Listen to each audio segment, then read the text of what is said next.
जय महाराज जी की सभी को मेरा।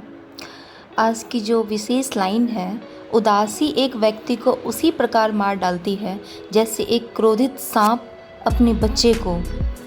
आज का विशेष अनुभव है मेरे सतगुरु भगवान। अंतर जगत का एक अधूरा दृश्य जिसे लगभग 2-2.5 साल बाद श्री गुरु महाराज जी ने पूरा दिखलाया और उससे एक अद्भुत प्रेरणा दी। 2-2.5 साल पहले मैं कक्ष में बैठकर ध्यान साधना कर रहा था। उस समय मैंने देखा कि मेरा शरीर छूट गया है, मतलब मेरे इस जन्म की श्वासें समाप्त हो चुकी है। मेरी आत्मा ने इस शरीर का त्याग कर दिया है और स्वर्ग लोक में पहुंच गई। बस इतना ही दिखाई दिया। 2-2.5 साल बाद मैं सुबह सुबह फिर से उसी स्थान पर बैठकर ध्यान साधना में लीन था। उस दिन जो दृश्य अधूरा रह गया था, आज फिर से वही दृश्य दिखाई नजर आने लगा। शरीर का त्याग कर मैं स्वर्ग में पहुंच गया। स्वर्ग में प्रवेश करते ही मुझसे कहा गया, अब आप स्वर्ग में आ गए हो। स्वर्ग के जितने भी सुख भोग ऐश्वर्य हैं, ये सब आपके लिए ही हैं।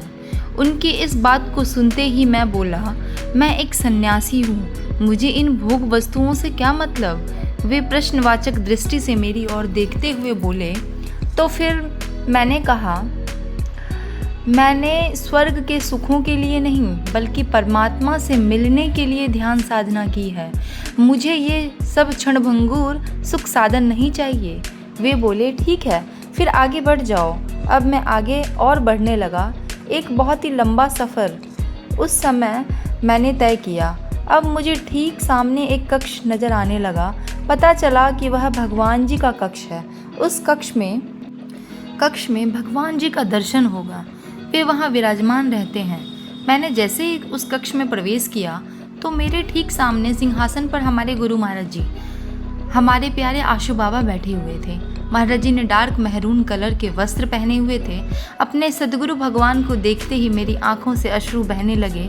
इस दृश्य को देख जब मैं साधना से उठा तो भीतर से एक आवाज़ आ रही थी, सतगुरु का साथ केवल इस देह भर तक नहीं है, वे तो आत्मा के जन्मों जन्मों के साथी हैं, यहाँ भी और वहाँ भी।